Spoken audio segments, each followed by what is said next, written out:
ng salita ni Allah Subhanahu wa Ta'ala.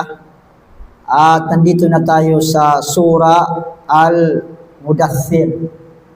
Surah Al-Mudaththir. Ang ibig sabihin ng Mudaththir ayon dito sa Tagalog ni ano na ito, Abdul Latif, sabi niya nababalutan. Mudaththir, ibig sabihin ay nababalutan. O yung suot o yung, di ba mga Arab kasi na binabalutan. So, ang kwento ng aya na ito, yung sura na ito, minsan kasi yung mga sura, mayroon dahilan yung pagbaba. So, ang dahilan ng pagbaba nito, ito yung pagkatapos ng propeta sallallahu alaihi wasallam, yung bumaba yung Iqra, kasi doon siya sa kuweba ng Hira, dumating ang Jibril alayhi salam sa kanya, tapos niyakap siya, pinabasa siya yung Iqra, Bismi rabbikal ladzi khalaq. Pagkatapos noon, umuwi ang propeta sallallahu alaihi wasallam. Kinuwento yung ganito ganyan, pumunta sila sa uncle ni Khadija, si Naufil, kung saan sabi niya, yung tao na ito, ganito ganyan. So, mga ilang sabi ng mga ulama, taon saka bumalik si Jibril alayhi salam.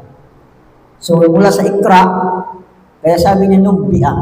Kasi ibig sabihin ng nabi, kaya napaliwanag ata natin dito yung pinagkaiba ng nabi at saka rasul. Ang nabi ay dumarating sa kanya yung wahi o yung revelasyon. Pero hindi siya nautusan magpalaganap. Yun ang nabi. Hindi tulad ng rasul, dumarating sa kanya ang revelasyon mula sa Allah, pero nautusan siya nagpalaganap. Yun ang pinagkaiba ng nabi at saka rasul. So nung dumating sa kanya yung wahi, nung sa Iqra, naging nabi siya. Naging nabi siya doon. Dahil hindi pa naman siya inutusan yung magpalaganap. Pero dumating ng revelasyon sa kanya.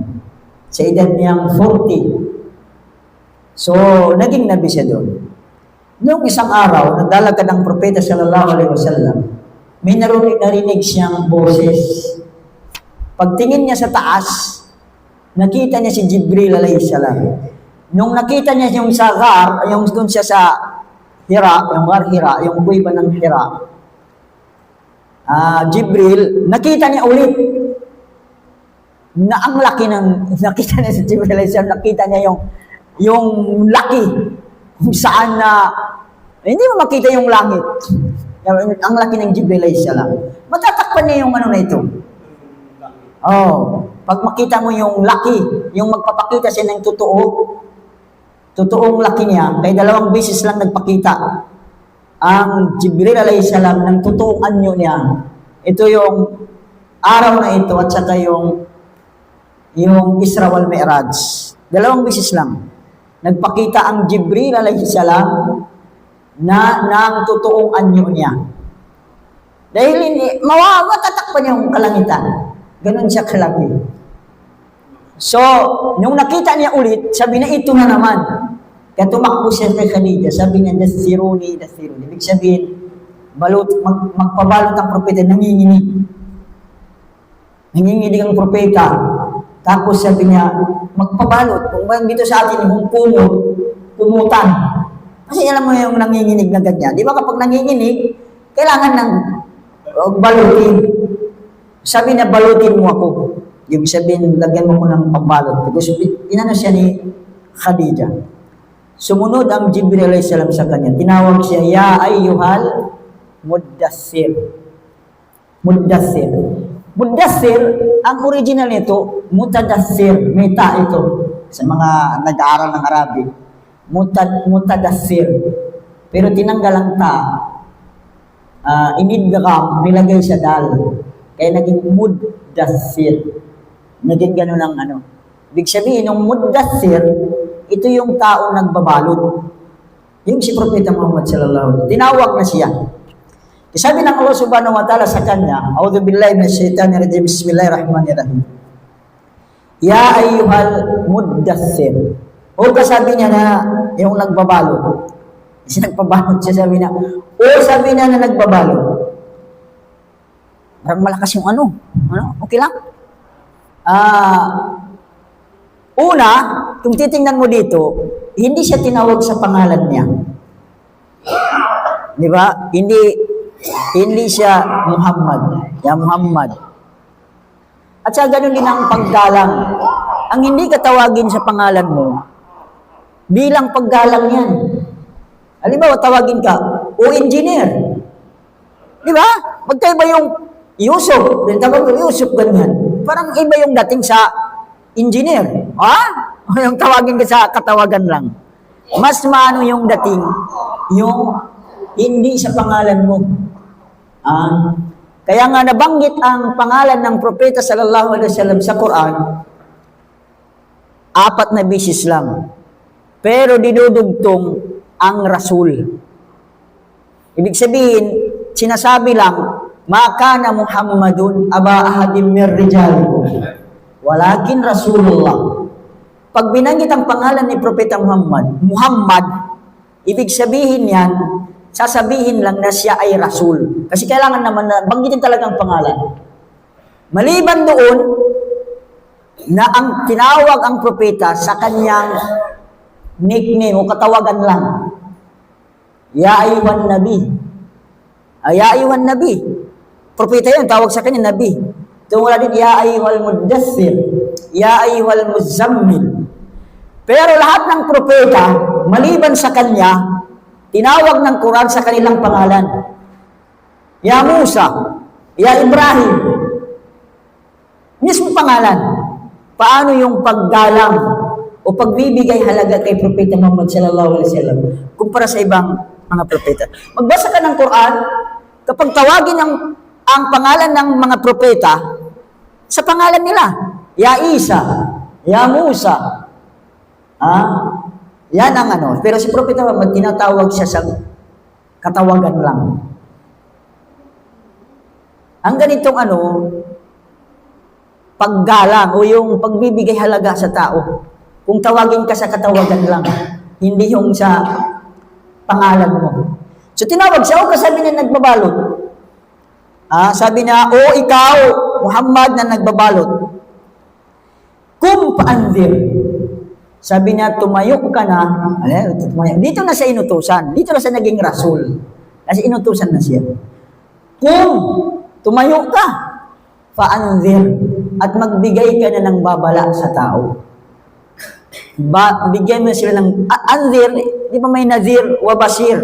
Nazir, magbibigay ng babala. Basir, magbibigay ng magandang balita. So kung paanzir, magbigay ka na ng babala sa ginagawa ng mga tao. Anong ginagawa ng mga tao? Yung share. Babalaan mo na sila. Ang mga gawain na yan share. Kung hindi sila tataalis dyan, ay parusa. Mapapunta sa simpirno. Bigyan mo na sila ng babala. Pagkatapos sabi ng Allah subhanahu wa ta'ala, warabbaka fakabbir. Warabbaka, ibig sabihin sa Panginoon mo, dakilain mo. Tingnan mo kautusan dito, kung paandir. Kasi hindi basta-basta magbigay ka ng babala. Marami kang makalaban. Nasubukan nyo yung magbigay ka ng magbawal ka sa masama. Marami kang makalaban.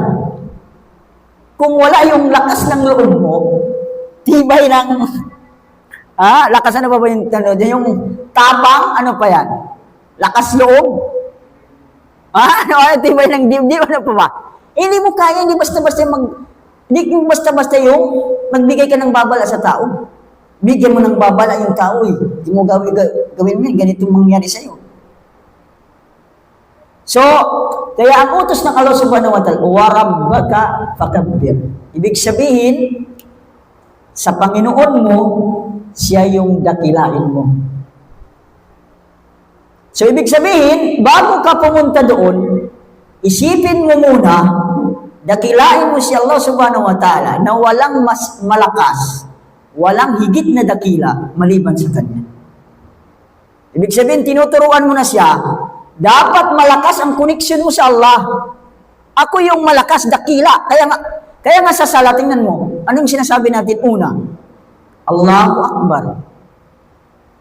Ano ibig sabihin ng Allahu Akbar? Pinapasok natin sa puso't isipan natin, walang dakila sa mundo, higit na dakila sa mundong ito, maliban si Allah. Kung iniisip mo si Allah subhanahu wa ta'ala yung makapangyarihan, may katakutan ka ba? Ha? Meron kang katakutan? Sinasabi niya, ako yung higit na malakas, walang makano sa akin. Kaya na sinasabi niya, Allahu Akbar. Tapos, susunod-sunod ka pa sa sino yung mga tao dyan na utusan ka sa masama. Kaya nga, tingnan mo dito sa, warabbaka pakabbir. Takbir. Ibig sabihin, magsabi ka mo ng Allahu Akbar. Ilagay mo muna sa isip mo na ang dakila lang si Allah subhanahu wa ta'ala. Kaya nga ang mga rasul walang kinakatakutan. Ang mga rasul, makita mo magbasa ka ng Quran, doon na yung binantaan sila, papatayin sa pamagitan tulad ni Nuh alayhis salam. Marjumin. Marjumin ibig sabihin babatuhin. Hindi ka papatayin ng, yung patayin ka agad na mamatay ka na. Bagkus papatayin ka namin sa pamagitan ng pagbabato. Ibig sabihin, pahirapan ka muna. Ganon ang ano sa mga ko. Pero anong sinabi ni Nuh alayhis salam? Gawin niyo, magtipon-tipon kayo. Magtipon-tipon kayo, tapos gawin niyo ang gusto ninyo. Nangyari ba sa kanila? Wala. Kasi malakas ang tiwala na sa Allah subhanahu wa ta'ala. Lahat ng mga propeta, tinuturuan ng tauhid, tinuturuan ng tiwala, tawakkul. Tawakkal. Sabi niya, wamala na Allah na tawakkal ala Allah. Wakad hadana subulana. Wala nasbiran na ala ma'adaytumuna. Ito yung sinabi ng mga propeta. Bakit sabi na hindi kami magtawakkal sa Allah subhanahu wa ta'ala? Siya yung naggabay sa amin sa Islam. Sino ba naggabay sa Islam? Siya yung nagturo ng Islam. Tapos hindi kayo manalig sa Kanya, hindi kayo magtiwala sa Kanya. Kaya sabi niya, mga silang mananampalataya, wa alallahi falyatawakkalil mutawakkilun. So, pagkatapos sabi ng Allah subhanahu wa ta'ala, wa thiyabaka fatahhir. Siyab. Siyab, ang literal meaning ng siyab, damit. Ibig sabihin nito, linisin mo ang damit mo. Pero sabi ng mga ulama, hindi lang kasi minsan ginagamit yung damit, term na gamit, pero ang tinutukoy yung panloob. Kaya nga may Quran, sabi na walibasut taqwa. Ibig sabihin nito, yung damit na pagtakot sa Allah subhanahu wa ta'ala, yun ang mas mainam. Damit ang libas yung ginamit. Pero sabi nila, maari, linisin mo yung loob, yung puso mo, dapat malinis yan sa mga Diyos-Diyosan, at linisin mo rin yung damit mo. Kasi kapag papasok ka sa ibadah, kailangan malinis yung loob, at saka yung labas. Kaya sabi niya, wathiyabaka fatahhir. Ito yung utos, unang utos sa Rasul sallallahu alaihi wasallam. Bago siya magdakwa. Kasi ito din ang simula na magdakwa siya. Oh. Wathiyabaka fatahhir, warrujza fahjur. Rujz, yung marumi. Pero ang tinutukoy dito yung mga rebulto. Ibig sabihin, layuan mo ang mga rebulto, sinasamba ng mga Quraysh, yung tao sa Makkah. Warrujza fahjur. Fahjur ibig sabihin, layuan mo, hijrah. Layuan mo yan. Pagkatapos sabi ng Allah subhanahu wa ta'ala, wala tamnun tastakthir. Wala tamnun tastakthir, ibig sabihin nito, huwag kang, yung gagawa ka, tapos maraming papuri sa'yo. Diba? May mga ganyan. Bakit ka gagawa ng mabuti? Yung mga ibang tao, para marami ang balik sa kanila. Nakikita niyo yung tao? Gumagawa siya ng mabuti, ang purpose niya, babalik din sa kanya yung ginawa niya. Di ba may mga tao na ganyan? Bakit ka gagawan? Bakit ka nagbigay ng mag-donate ka?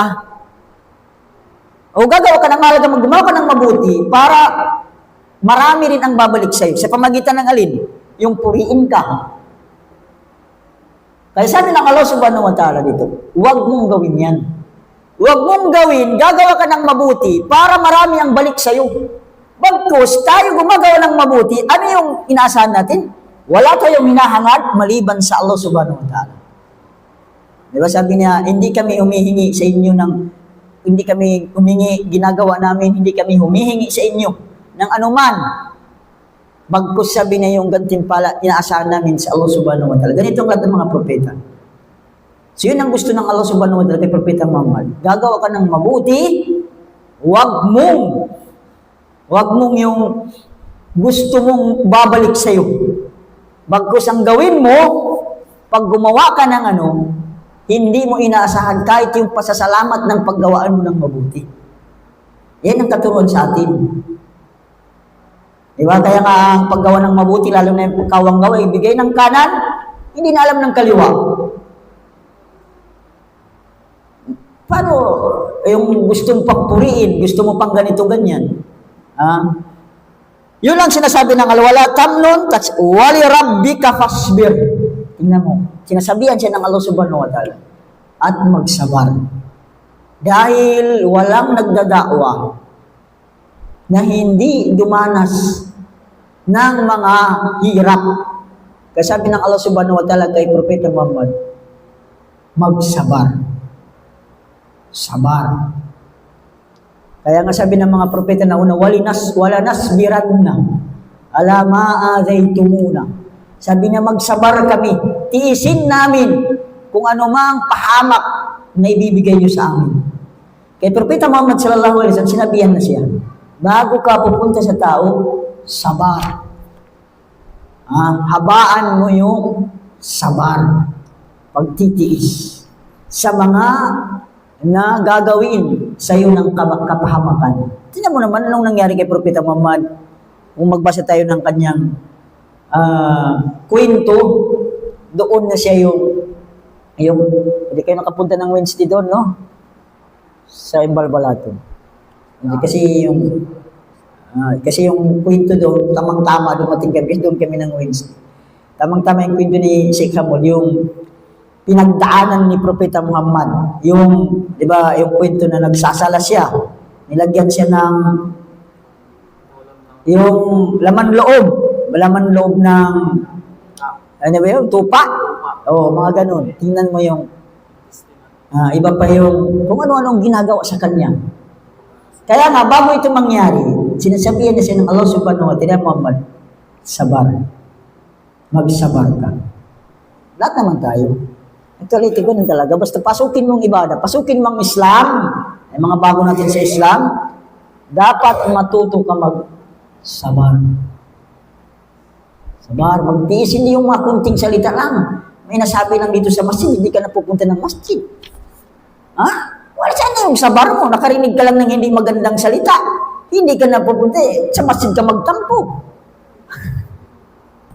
Sana yung sabar. Matuto tayo kasi, ikaw, salita lang ang pinagdaanan mo. Si Propeta Muhammad, pinagsabihan ng siraulo, pinagsabihan ng mangkukulam, pinagsabihan ng kung ano mga sinasabi na masama sa kanya. Nagsabar. Ikaw naman, nakarinig ka lang ng, baka hindi pa para sa'yo, pero yung akala mo ikaw yung pinagsabihan. Mga ganon. Matuto tayo sabar. Lalo na kung mga sinaktan ka na lang, hindi naman gaano. Matuto tayo magsabar. Sabar. Pagkatapos sabi ng Allah subhanahu wa ta'ala, فَإِذَا نُكِرَ فِي النَّاكُورِ فَإِذَا نُكِرَ فِي النَّاكُورِ Ito yung sabi niya kapag iihip yung trumpita. Nakur, ibig sabihin ito, trumpita. Yung trumpita. Maaari ito yung pangalawang ihip. Pangalawang ihip ba ito? Sabi niya dito, at kung ihipan na ang tambuli sa kanyang pangalawang pag-ihip.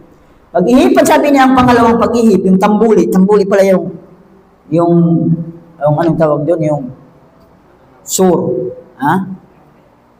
Tambuli yung ginagamit nito. Tambuli daw. Fadhalika yawma idhin yawmun asir. Sabi niya, araw na ito sabi niya ay araw ng hirap. Kahirapan. Ano ba yung sinasabi niya dito? Sabi niya, katotohanan ng araw na yon ay araw ng hapis. Hapis ang ginamit dito. Hapis. Hindi ko alam yung mga hapis. Ang araw ng hirap. Hapis ka nang ba hirap? Kalungkutan. Araw ng hapis. Sa Tagalog ni. Araw ng kalungkutan. Pero kanino? Kaya agad-agad dinugtungan ng Allah subhanahu wa ta'ala. Kanino yung maging araw ng kalungkutan, kung yun ang kalungkutan? Hindi ko masyadong maintindihan yung hapis. Kanino? Sabi ng Allah subhanahu wa ta'ala, alal kafirin, ghayru yasir. Ibig sabihin sa mga silang hindi mananampalataya. Sa kanila yung tinatawag na araw ng hapis. Araw ng kahirapan, araw ng kalungkutan, araw ng hirap. Pagkatapos sinabi ng Allah subhanahu wa ta'ala, Zarni wa man khalaqtu wahida. Sabi ng Allah subhanahu wa ta'ala, hayaan ako lamang ang makitungo sa Kanya na nilikha ko lamang na walang anumang pinanggalingan. Lalong baga si Walid ibn al-Mughira al-Makhzumi. Ang tinutukoy ng Allah subhanahu wa ta'ala dito, si Walid ibn Mughira al-Makhzumi. Sabi ng Allah subhanahu wa ta'ala, si Walid ibn Mughira, isa sa mga pinuno ng tao sa Makkah. Siya yung pinaka, kumbaga si Abu Jahal, pinuno din yun. Pero si Walid ibn Mughira, siya yung pinaka. Pati si Abu Jahal, yung pinuno, si Abu Sufyan, tinatawag pa siya na Ibig sabihin, uncle ang tawag sa kanya. Ibig sabihin, matanda ito. Yung mga leader, mga may akulawla, yung mga matanda na sa, di ba, kinikilala, ginagalang siya. Elders, no, we have elders, isa sa mga elders, si Walid ibn Mughira. Walid ibn Mughira, at tingnan natin ito, sabi ng Allah subhanahu wa ta'ala, pabayaan mo, ako na sabi niya ang bahala sa tao na yan. Ako na sabi niya ang bahala sa tao na yan. Sinabi ng Allah subhanahu wa ta'ala, wahida. Wahida, ibig sabihin nag-iisa. Wahid. Magkaiba yung wahid at saka wahid. Wahid ang sinabi dito. Ang wahid, isa, may kasunod. Ang wahid, nag-iisa. Parang ahad. Wahid, nag-iisa. So, anong tinutukoy na nag-iisa? Sabi nila, nag-iisa, wala siyang katulad. Wala siyang katulad. Doon sa Makkah, nag-iisa siya, walang katulad na tulad niya. Sa dami ng mayaman at maraming anak. Kasi kapag mayaman ka pa, maraming anak, mayaman ka kasi yung tao kasi ito na kasi yung kailangan. Pero ang pinaka-kailangan yan, mayaman. Kasi lahat naman ng anuman, yaman yung pag mayaman ka, kaya mong gawin, kaya mo, di ba, pag mayaman. Pangalawa, kailangan mo rin yung mga anak dahil ito yung magtatanggol sa iyo. Kaya nga sabi nila yung anak, ito yung lakas. Nung panahon, lakas mo. Kapag marami kang anak, lalo na lalaki, malakas ka. Kaya sabi ng Allah subhanahu, yun ang una, wahid. Wahid, maari sabi na, wahid pinanganak siya, khalaqtu wahida. Ibig sabihin, na pinanganak siya isa. Wala siyang kakambal, ganun. Kasi masabi natin, isa lang siya pinanganak. Either, ginawa siya ng Allah subhanahu wa ta'ala na kakaiba sa lahat, o pinanganak siya na isa lang niya. Yung mga ganun. Kasi alam mo yung mga tafsir, ganun sila lang paliwanag.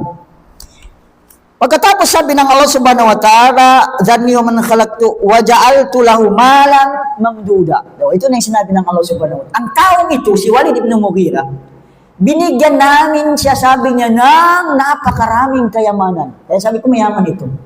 Malan mamduda. Pagkatapos sabi niya, hindi lang kayamanan ang binigay ng Allah subhanahu wa ta'ala sa kanya. Sabi ng Allah subhanahu wa ta'ala, wa banina syuhuda. Banin anak. At binigyan namin siya ng mga anak. Sabi ng mga nagsasabi ng kwento, si Walid ibn Mughira, mayroon siyang 12 anak na lalaki. Ganun katibay naman ni Walid ibn Mughira.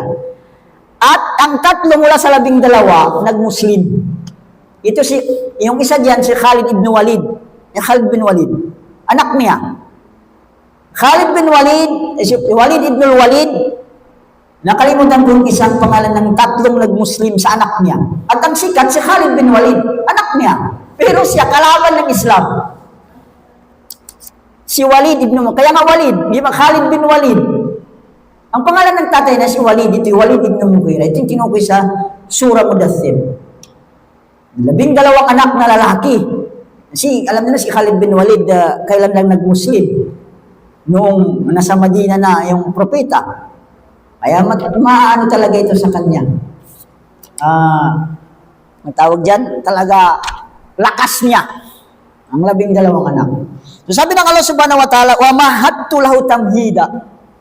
Binigyan siya ng anumang kumbaga pangailangan sa mundong ito, binigay ng Allah subhanahu wa ta'ala sa kanya. Pinapaalala ni Allah subhanahu wa ta'ala kay Propeta Muhammad, ako ang gumawa niyan. Ako ang lumika sa kanya. Ako ang nagbigay ng kayamanan sa kanya. Ako ang nagbigay ng anak sa kanya. At ang anuman na mayroon siya, ako ang nagbigay. Sinasabihan siya ni Allah subhanahu wa ta'ala si Propeta Muhammad. Summa yatma'u an azid. Sa lahat ng kanyang naisin, ako ay narapat na magbigay ng higit. At gusto niya pa. Gusto niya pa. Ha? Sabi ng Allah subhanahu wa ta'ala, summa yatma'u an azid. Gusto niya madagdagan pa. Dagdagan ko pa sa kanya yung anong mayroon sa kanya. Ang ganyan yung mga tao, no? Kahit mayroon na, gusto pa yung madagdagan. Ganun daw yung katangian ng tao. Kung mayroon kang 1 milyon, gusto mo maging 2 milyon. Kung mayroon kang 500,000, gusto mo yan maging 1 milyon. Kaya ang sinabi ng hadith, wad. Ang wad, lambak. Kung mayroon kang 1 lambak na kayamanan, gusto mo sabi na maging 2 lambak na kayamanan. Ganito yung gusto ng tao. Pero kapag sapla namatay siya, wala naman siya madadala. Di ba? Gusto yung may 1 million na, gusto maging 2 million, 2 na ganun. Pero kapag mamatay siya, wala naman madadala.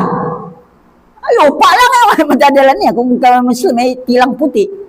Kahit Christian ka padala, wala, yung kabaho mo lang yung kung hindi ka Muslim. Yun naman madala-dala mo. Ay sabi na ito ay gusto ko kala innahu kana li ayatina anida. Sabi ng Allah subhanahu wa ta'ala, ang taong ito, bagkus sabi niya katotohanan natili siyang matigas ang ulo. Ang term dito, matigas ang ulo. Matigas ang ulo na sumasalungat sa aming aya. Mga aral, talata, katibayan, tanda at iba pa. So, anid. Ang anid yung siyamdan, masyaallah. Matigas ang ulo. Ang term na ginamit niya, matigas ang ulo. Nanatili siyang matigas ang ulo. Ang anid, ang ibig sabihin ng anid, yung matindi yung pagkasalungat, pasaway. Pasaway pa rin. Ayaw maniwala sa amin. Pagkatapos sabi ng Allah subhanahu wa ta'ala, sa urhikuhu sauda. Siya ay aking babalutin ng kapapagod o kahirapan o kaparusahan. Paparusahan ko rin, sabi niya siya, yung tao na yan. Yan sabi ng Allah subhanahu wa ta'ala. Pagkatapos sabi niya, innahu fakkara wa qaddar. So dito sa innahu fakkara wa qaddar, katotohanan siya ay nag-isip at nagbalak. So ang nangyari, ganito yung kwento naman dito sa kanya. Yung mga musyrik, yung mga tao, kahit sina Abu Jahal, sina Abu Lahab, kahit yung mga pinuno ng doon, gusto nila makinig sa Quran. Gusto nila makinig sa Quran. At kasama ito si Walid ibn Mughira. Pupunta sila kay Propeta Muhammad. Minsan, di ba, bahay ni Propeta Muhammad dyan, kasi si Propeta nagbabasa ng Quran. Pupunta sila doon, makinig. Doon sila sa pinto, yung ganyan. Makinig sila yung sarap ng, masarap kasi pakinggan ng Quran para sa kanila. At hanggang ngayon, iba yung, pakinggan mo yung tugtog. Yung music na mga rock and roll ba yung mga noon panahon natin, ha? Pag ikumpara mo yung rock and roll, pakinggan mo at saka yung Quran. Di ba? Magkaiba yung tama sa atin. Yung sarap pakinggan ng rock and roll at saka yung Quran. Kaya nga sila, yung mga noong panahon kasi ni Propeta Muhammad, marunong sila sa yung tula. Tula yung, alam niyo yung tula, yung poem o yung sabi na shi'run. Yung parang magkapare-parehas yung sa dulo. Tula yung ganyan yung poem, no? Poem. Yung parang, kaya nga ang Quran, bumaba, parang tula. Kasi yung panahon ni Propeta Muhammad, yung mga tao, magaling sa tula. Mag-poem-poem na yan. Magaling sila pag yung may mga linya, kailangan mong pag-isipan mo, saka mo maintindihan. Ganun yung mga tula. Ang lalim, hindi mo basta-basta, hindi ka masyado sa Arabic. May mga tinutukoy, ganito, ganyan, di ba yung mga tula? Malalim yun. Yung mga kasabihan ba? Di ba kapag dito sa atin, sa Pilipino, yung mga kasabihan. Halimbawa, ang tao na hindi marunong lumingon sa, pinanggalingan, hindi makarating sa patutunguhan. Di ba malalim yun? Kailangan mo pa ng paliwanag yun. Anong ibig sabihin ng ganun? Ganun yung mga tula nila. Kaya ang Quran bumaba parang tula na yung nila, yung galing nila na nangibabaw ang Quran sa galing nila. Kaya nga nakikinig sila, pumupunta doon.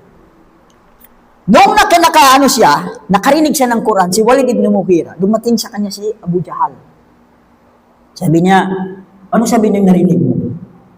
Sabi niya, napakahalawa. Ang term na ginamit niya, innahu lahalawa. Ang halawa, matamis. Ibig sabihin, napakasarap pakinggan, sabi na yung sinasabi, parang hindi sabi niya salita ng tao. Ang Quran na yan, yung sinasabi na ni Muhammad. Nasabi ni Abu Jahal, na paano yan? Paniwalaan mo yan? O sabi na yung pagsabihin mo yan, paano masabi na yung mga sumusunod sa'yo? Kasi leader siya ng Makkah. Paano yan sabi na? Gumawa ka sabihin ng paraan, baguhin mo yung sabihin mo. Kailangan hindi mo puriin ang Quran. Yung sinasabi ni Muhammad, kailangan kahit na apektuhan ka na, masarap pakinggan ganito ganyan. Totoo talaga sabi niya ang Quran. Hindi mo pwede sabihin yan sa tao na totoo ang Quran. Hindi mo pwede sabihin. Kasi maraming sumusunod sa'yo. Kaya nga sabi niya, kailangan mo mag-isip. Kaya nga anong ginawa niya? Kaya sabi ng Allah subhanahu wa ta'ala, sabi niya, katotohanan siya ay nag-isip at nagbalak. Nag-isip siya. Ano sabi niya ang gagawin ko? Kaya lahat, actually, hindi lang sa mga tao sa Makkah, yung naapektuhan talaga ng salita ng Allah subhanahu wa ta'ala. Actually, kahit sina Fir'aun. Si Fir'aun, sinabi ng Quran, sabi niya, wastay kanatha. Ibig sabihin, sila ay talaga naniniwala sila, totoo si Musa. Pero hindi nila pwede paniwalaan, hindi nila pwede sundan yung maniwala kay Musa dahil mayroon silang tagasunod. Ano ang mangyari sa kanila? Di ba? Kung paniwalaan nila, matindi nila. Pero naniniwala sila, totoo. Totoo si Musa. Kaya ang huli, di ba si Mani Firaun, aman to, grabe haro naman Musa. Kaya ang huling naghihingalo na siya, sinabi niya rin na naniniwala ko sa Panginoon ni Harun sa kasi Musa. Sabi si Firaun, lahat ng mga matinding mga kalaban ng Islam sa Makkah, pinapaniwalaan nila totoo ang Quran. Hindi yan salita ng tao. Bagkus salita ni Allah subhanahu wa ta'ala. Pero, hindi nila pwede sundin. Kaya nga si Walid ibn Mughira, dahil siyang leader, nag-isip siya ng nag-isip. Kasi sinamot naman ko, sabi niya, innahu fakkara wa qaddar. Fakutila kayfa qaddar. Thumma kutila kayfa qaddar. Thumma nazar. Sabi niya, pinaayos niya yung pag-isip niya. Sabi ng Allah subhanahu wa kutila. Naging sinumpa siya ng Allah subhanahu wa ta'ala sa pagbabago niya ng pag-isip niya. Tapos sabi niya, thumma nazar. Patingin. Alam mo yung gagawa ka ng kasinungalingan? Paano ba yung tao na gumawa ng kasimibab? Mag-isip doon, isip ganyan. Yung mag-create ka ng, alam mo yung katotohanan, totoo yun. Tapos, kailangan mo na magbaguhin mo. Anong gagawin ng tao? Siba, tingin doon, tingin ganyan. Ano kaya? Parang ganon. Ano? Ha?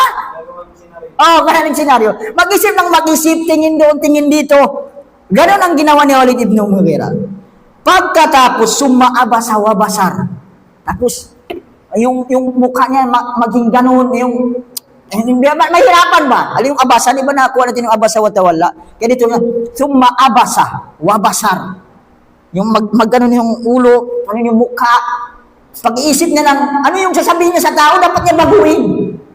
Kasi yun si Abu Jahal kasi, sinasabi niya si Abu Jahal, dapat baguhin mo. Summa abasa, wabasa, summa adbar, tumalikod. Harap doon na. Tapos sabi na, wastakbar.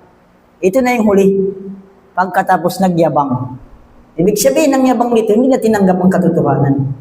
Alam niya na ang Quran ay totoo, na salita ng Allah subhanahu wa ta'ala, na totoo ang sinasabi ni Muhammad, pero hindi niya tinanggap. Kaya ang tawag doon, wastakbar. Tulad ni Satan. Di ba dalawa yung yabang? Ano yung yabang na dalawa? Sinabi ni Propeta Muhammad, yung hindi ka tumanggap sa katotohanan, yabang. Pangalawa, yung minamalit mo yung kapwa-tao. So si Satan, minalit niya yung kapwa niya, si Adam alayhisalam. Ana khairun minhu. Pero dito, wastakbar, hindi niya tinanggap ang katotohanan. Bagkus binago niya. Pagkatapos ano nang lumabas sa bunganga niya, ito na nilabas niya. Faqala, inna hadha illa sihrun yuksar. Yan sabi na ay, anong sinabi dito? At siya ay nagturing, ito ay wala ng iba kundi salamangka. Ang Quran sabi niya salamangka. Sihir. Salamangka sabi niya ay mula panoong unang panahon. Na, ibig sabihin salamangka yan sabi niya. Dati sinasabi niya ang una, sabi niya, na, totoo yan, napakatamis, napakasarap ng pakinggan. Pero dahil hindi na pwede sabihin sa tao, yung nilabas niya, ang Quran ay sabi na salamangka. At nakakaapekto sabi niya. Di ba yung salamangka, napiktuhan ka? Sihir ba? Sihir. Sa tasog sihir din. Yung sihir. Sihir yan sabi na. Sa Arabic sihir. Kaya inna hadha la sihrun yu'thar. Ang yu'thar yung may tama, nakakaapekto. Di ba yung sihir, yung salamangka, umano yan? Tumatama sa tao. Tinatamaan tayo sabi ng salamangka. Salamangka yan sabi ng Quran na yan. Tumatama sa atin, tinatamaan tayo. Kaya nasasabi natin maganda, totoo, ganito. Actually, sa panahon natin ngayon, kung titingnan mo, marami nagsasabi, sabi nga totoo ang Islam. Uy, ang ganda ng Islam. Pero yan naman mag-Muslim. Ha? Parang ganito rin ang nangyari kay Propeta Muhammad. Sinasabi nila totoo ang Islam, totoo si Propeta Muhammad, tama ang Quran, pero ayaw naman tanggapin. Di ba? Parang sa panahon natin ngayon, marami ka makarinig. Baka narinig nyo na yung may nagsabi na sa inyo, sabi niya, tama kayo, tama ang Islam. Totoo ang Islam. Totoo ang Quran. Maganda ang Islam. Bakit maganda? Totoo, hindi ka mag-Muslim. Ha? Common sense ba, no? Ayan, yan. Ganun din yung mga sila na ito. Sinasabi na tama, totoo, pero hindi naman mag-Muslim. Di ba? Kaya sabi na ayan ay sihrun yun. In hadha illa qawlul bashar. In hadha illa qawlul bashar. Yan sabi niya, hindi ang salita ng Diyos, salita ng tao. Dati sinasabi niya na salita ng Diyos, salita ni Allah subhanahu wa ta'ala. Pero binago niya. Yan sabi niya ay salita ng tao. In hadha illa qawlul bashar. Sa uslihi sakar. Sabi ng Allah subhanahu wa ta'ala sa kanya, itatapon ko siya sa impyerno. Dahil sa ginawa niya, binago niya yung ganda na ng epekto ng Quran sa kanya, tumama na ng Quran sa kanya, binago niya ang sinabi niya, pinagbintangan niya ang Quran, sabi ng Allah, sa uslihi sakar. Sakar, di ba pangalan ng impyerno? Isang sa mga pangalan ng sakar. Ha? Pangalan. Sabi ng Allah subhanahu wa ta'ala, itatapon ko siya, sabi ng tao na yan, sa impyernong na sakar. Tapos sabi ng Allah subhanahu wa ta'ala, wa ma adraka ma sakar. Ano sabi niya yung impyernong sakar na ito? Sabi ng Allah subhanahu wa ta'ala, la tubki wa la tadar. Ito ay hindi nagpapaubaya sa sino mang makasalanan. Gayon din ito ay hindi nag-iiwan ng anumang bagay na hindi sinusunog. Lahat, ang impyernong sakar na ito, Wala siyang iniiwan. Lahat sinusunog. Imagine, masunog yung buong katawan mo, tapos hindi ka na mamamatay. Sakit na lang ang ano niya. Sa maramdaman mo. Walang sabi niya, ang impernong sakar na ito, wala siyang iniiwan sa bahagi ng katawan natin, susunugin niya lahat. Pati yung buto mo sunugin. Kaya sa suratul Wailul likulli, sabi niya, wa ma adraka mal hutama, narullahil muqada allati tattali'u alal afida. Pati sabi niya yung aabutin yung puso. Yan yung puso sa loob na yun, aabutin pa, susunugin pa. Pero hindi mamamatay. Mabubuo ulit yun. Mabubuo ka lang ulit. Tapos yun, susunugin na naman ulit. Mabubuo na naman ulit. Susunugin na naman ulit. Yung maramdaman mo yung sakit. Kaya sabi ng Quran, yudhikul adab. Para maramdaman nila yung sakit. Sabi ng Allah subhanahu wa ta'ala, la tubki wala lawahatul lil bashar. Na nagpapaitim at nagpapabago sa kulay ng tao dahil sa pagkasunog. Yung, siyempre, pag masunog, anong mangyari? Mag-iitim. Lawahatul lil bashar. Alayha tis'ata asar. Tapos sabi ng Allah subhanahu wa ta'ala, titingnan natin, sa itaas nito ay may 19 na mga anghel bilang tagapagbantay at tagapagpanatili ng impyerno. Ang sinabi dito, sinabi ng Quran, mayroon siyang 19. Actually, yung binanggit, titingnan mo sabihin, alayha tis'ata asar. Sabi ng Allah subhanahu wa ta'ala, ay sabi ng Allah, yung impyernong sakar, mayroong tagabantay 19. Tis'ata asar. Mayroon sabi ng tagapagbantay. Para hindi walang makatakas. Walang makatakas. Alayha tis'ata asar. At ang ano nila dito, yung pinuno ng alam natin yung pinuno ng impyerno, sino yun? Si Malaku Zabaniya. Yung nabanggit sa suratul Alaq. Yung sabi niya, Sanadud Zabaniya. Yun ang pinakapinuno. O tagabantay pala, tagabantay ng impyerno, kasama niya yung 19 na ito. Na ang laki ng na ito, tagabantay na ito. Na yung dito lang sabi na yung pagitan lang ng tainga at saka yung ito, 500 years lakarin. Ang laki ng dito at saka papunta dito lang.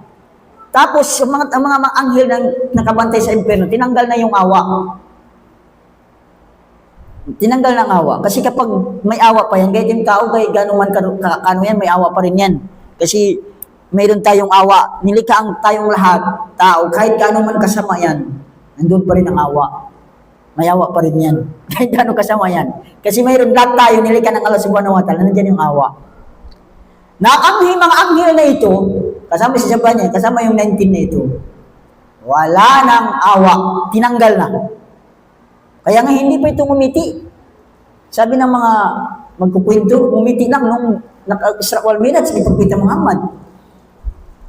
Sino yan? Sabi si Muhammad, yung propeta, huling propeta, nakangiti. Doon lang nakangiti, hindi nang umiti. Tapos wala pang awa. Yung mga ito. Kaya nga nung narinig ng narinig ng mga leader doon ng pag 19 lang sabi na, sa'yo ang isa, sa akin, kahit sabi na sa akin 3. Akala nila yung mga anghel na 19 na ito, mga tulad ng tao. O sabi niya, ikaw, sa'yo yung isa, sa'yo isa. Pag ano na natin sabi niya? Akala nila ganon. Sabi ng Allah subhanahu wa ta'ala, yatis ata asar.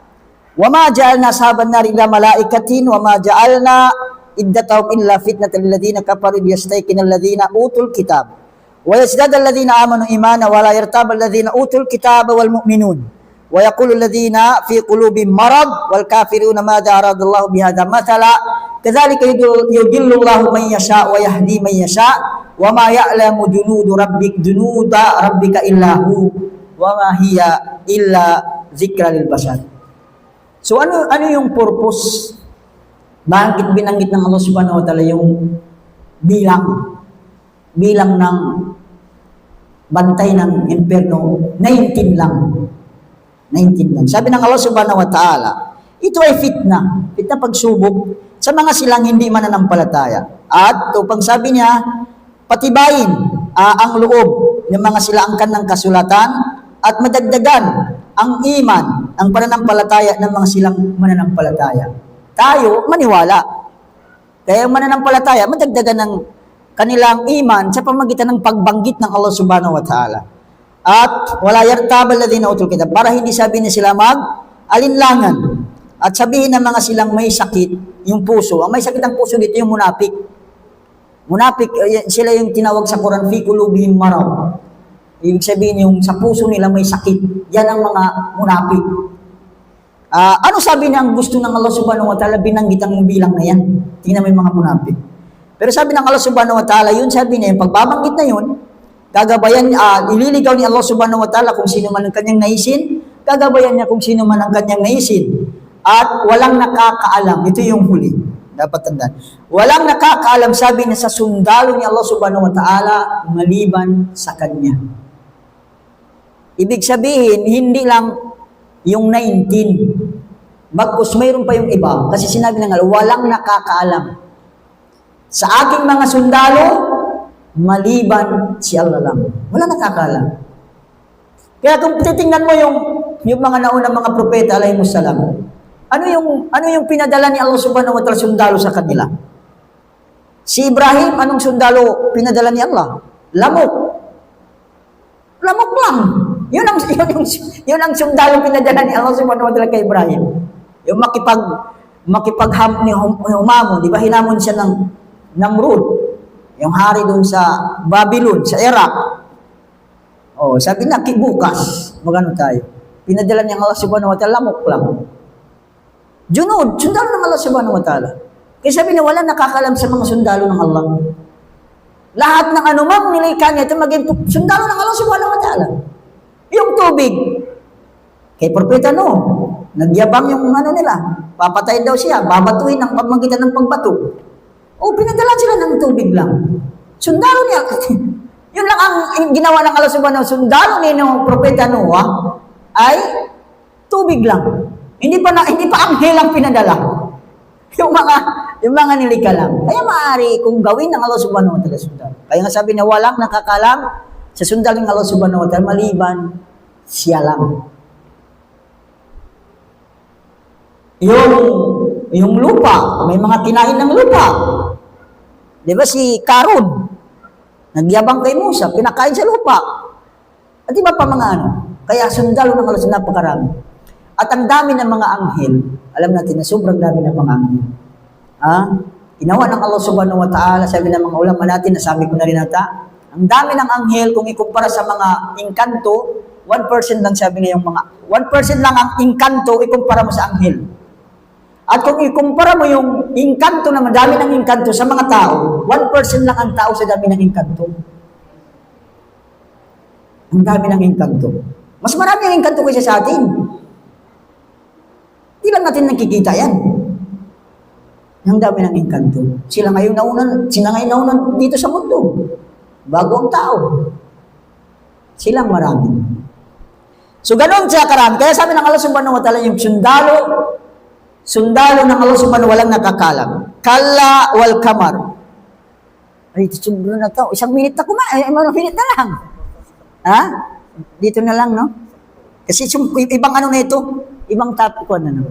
Sabi ng Allah subhanahu wa ta'ala, hindi ako kalawal kamay na numpa sa Allah subhanahu wa ta'ala sa buwan. Walayli idha adbar. Sumumpang Allah subhanahu wa ta'ala sa gabi kapag mawalan ng gabi. Wasubi idha asfar. Ibig sabihin ganun sumumpang Allah subhanahu wa ta'ala sa sub. Ang sub umaga. Kapag mawala na yung sub. Ibig sabihin papasok na yung gabi. Nadhiral lil basar. Bilang pagpapaalala sa sangkatauhan. Liman sa aminkum ay yataqaddama o yataakhar. Ibig sabihin, sino man sa inyo ang nagpasyang tahak sa pasulong o pabalik. Ibig sabihin, ano man gusto niya. Nasa kanya, nasa tao. Kullu nafsin bima kasabat rahina. At ang bawat tao ay isang sangla ang kanyang mga gawa. Ibig sabihin, nakasangla yung katawan natin ito sa ano man ginawa natin. Kung mabuti, nandun sa mabuti. Nakasangla sa kabutihan. Pag masama, sa masama din. kullu nafsin bima kasabat rahina. Illa ashabal yamin, maliban sa mga silang mga ashabul yamin. Ashabul yamin, ito yung mga taong mananampalataya. Fi jannatin yatasaalun. Ibig sabihin, mga taong mabuting tao, tinatawag ashabul yamin. Sila sabi niya, fi jannat, sa loob ng paraiso sila ay nagtatanungan. Hindi natin talaga matapos, no? Matapos, mahaba. Ay, pag-mix na natin ito, no? Maka lumamig yung sinigang doon. Ano? Hindi natin maano-ano? Sa susunod natin kunin ito sa ala, no?